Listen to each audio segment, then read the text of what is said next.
Adelaide tops the country for clearance this week. Back with all the details and a look inside the top sales in Sydney, Melbourne, Canberra and Brisbane in just a moment. With the evolution of social media, marketing of property is no longer linear. Consumers are influenced differently. The Property Show is unique in that it empowers agents to connect with buyers and sellers through personalised content, social media and artificial intelligence. The Property Show delivers personalised, laser-focused marketing by combining new media, social media and audience targeting, and gives the agent a digital voice. See how well the Property Show works, and then let's get started telling the world about your property. See it now exclusively at realty.com.au. Well, there were 1,202 homes scheduled for auction across the combined capital cities this week, similar to the previous week, but higher than the same time last year when we saw 847. Now, of the 672 results that have been reported so far, 62.2% were successful. The number of results collected at a preliminary stage are much lower than usual. This could have something to do with auctions being withdrawn because of the lockdown. We'll know more about that later in the week, and we'll update the report as CoreLogic continue to collect results. In Sydney, 538 homes were scheduled for auction this week, and we've reported results on 294, showing a success rate of 62.6%.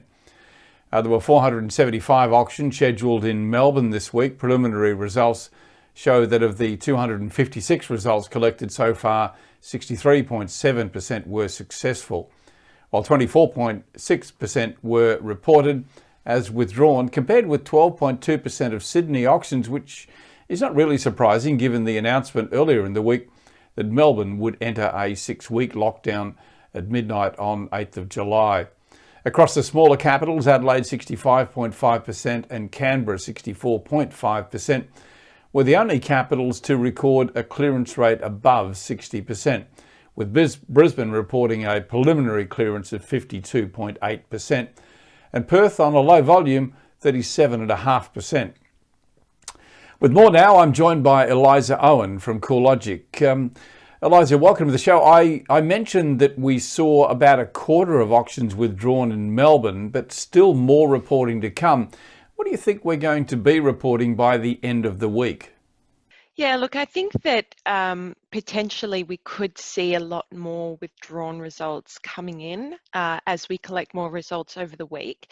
And that's only because what we've learned from, I guess, the recent phase 1 of coronavirus in Australia and the restrictions that were placed on the nature of property transactions. And with increased social distancing being rolled out across Melbourne, it gets harder to conduct on-site auctions and open inspections. So it can be more efficient to conduct a kind of private treaty sale. So during the height of the kind of first wave, I guess, of the coronavirus pandemic, we saw that withdrawn rates were getting up, over 40% at their kind of peak. So I'd say that that's something we might expect to continue seeing as we get more results in. Yeah, I was going to ask you, and it could be too early yet, but is it too early to tell what you think will be the impact in the Melbourne market over the next 5 to 6 weeks, or will it be very similar to what we saw initially? I mean, we can only really go off what we've seen historically. I think that what we saw at first with the coronavirus is that sense that the nature of the impact is going to be quite temporary. And so, like you might see with a holiday period, even though this is nothing like a holiday period, but vendors are not looking to sell in a very uncertain market where there's a lot of job loss, there's a lot of income loss, and people can't physically go through homes as easily. So what that leads to is a situation where rather than trying to sell, we'll probably see more people just waiting out this period if they can. And I think that's going to be helped further by the fact that we've got this holiday on mortgage repayments at the moment, and that for those that really need it, that's probably going to be extended by a few months past September as well. So I think over the next few weeks, we'd probably see just less volume coming onto the market.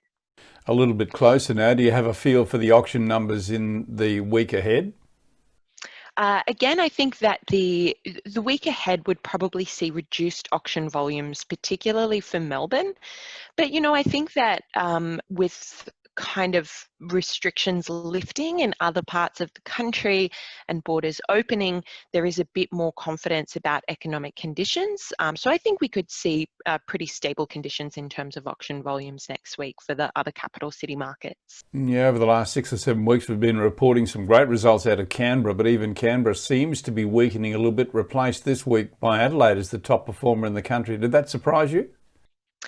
Look, I think that what we tend to see in Canberra is that it is a closer follower of the Sydney and Melbourne market, particularly where you've got more proximity of Canberra to Sydney and Melbourne. It tends to follow patterns in those property cycles.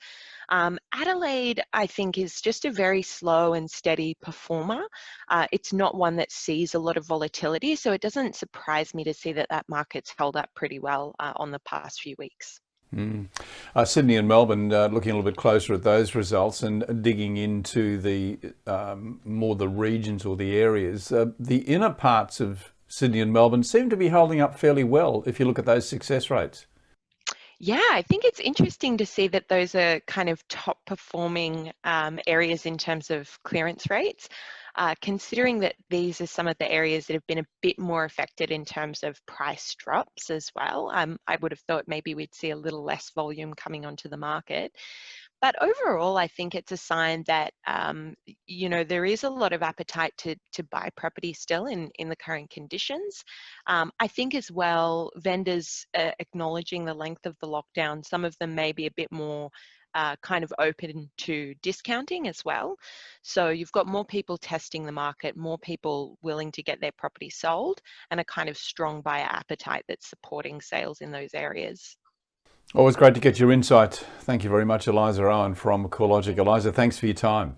Thanks for having me. Let's now have a look at some top sales from the weekend. Melbourne, and this 3-bedroom, 1-bathroom brick home on just over 600 square metres at 34 Chadstone Street, Melbourne East, sold by Jerry and Tom from Ray White Carnegie. They did that sale for $1,406,500. Sydney, where Bell Property sold this Torrens title 5-bedroom, 3-bath freestanding home for $4,550,000.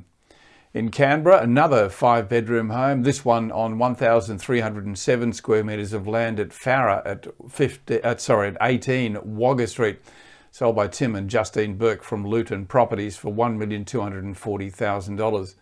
Now to our feature sale of the weekend, and for that we go to Brisbane, where Angela and Harrison Mastropostolos from Ray White Paddington was successful at selling 80 Guthrie Street, Paddington, under the hammer for $1,750,000. Here's Angela to show us through.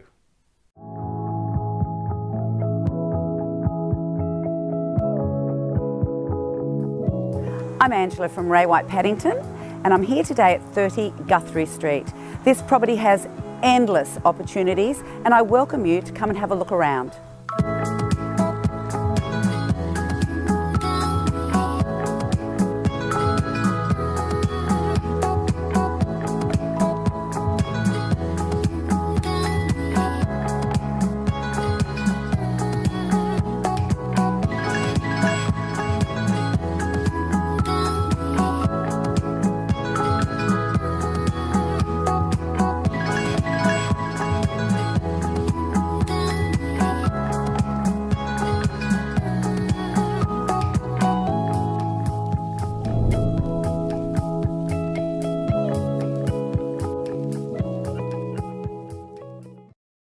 So just to recap from last week, the preliminary results, let's just bring back those again, Nico, if we could. Sydney, 62.5%, Melbourne, 63.7%, Brisbane, 52.8%, Adelaide, 65.5%, Perth, 37.5% from a very small number, and Canberra, 64.5%.